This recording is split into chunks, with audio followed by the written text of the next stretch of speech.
Greetings and welcome to a Prayerful Pause. My name is Nancy Woodworth-Hill. Amongst other things, I am a spiritual director. We're going to look at practicing the presence of God.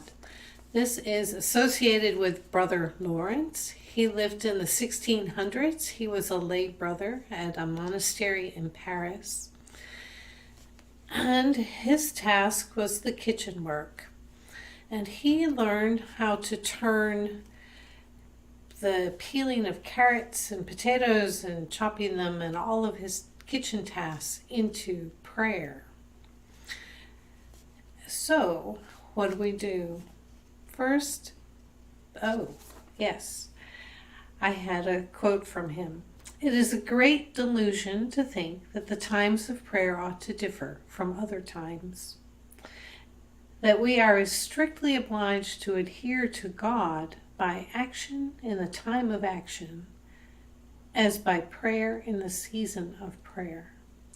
So Brother Lawrence learned how to turn everything he did into prayer, meaning practicing the presence of God.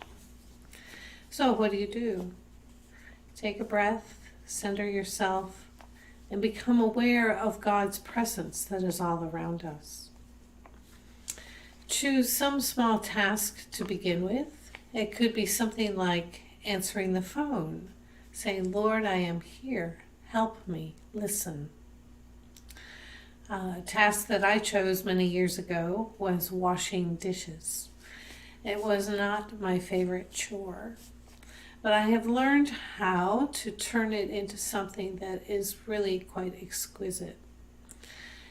In immersing my hands into the soapy water, became a sacred task, a task of cleaning up after my family's having used plates and silverware and cups and pots and pans, realizing that I had those things, that we prepared something nutritious, and that I was returning these things so they could be used again, became a very sacred action. Deep gratitude and aware of the presence of God. So choose some task, something simple, dressing, showering, getting ready for bed, washing your hands, brushing your teeth, driving to work. Some small task that you could practice. You begin by becoming aware of God's presence. And you carry it through the task and after. You could have a conversation with God. You could prepare a little prayer beforehand.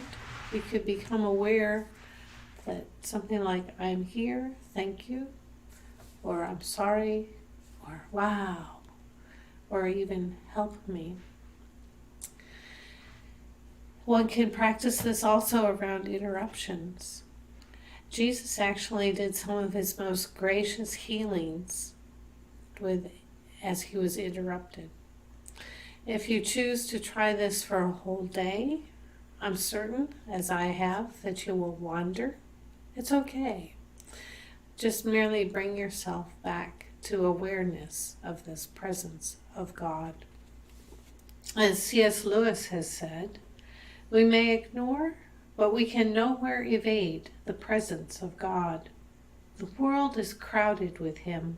He walks everywhere, incognito.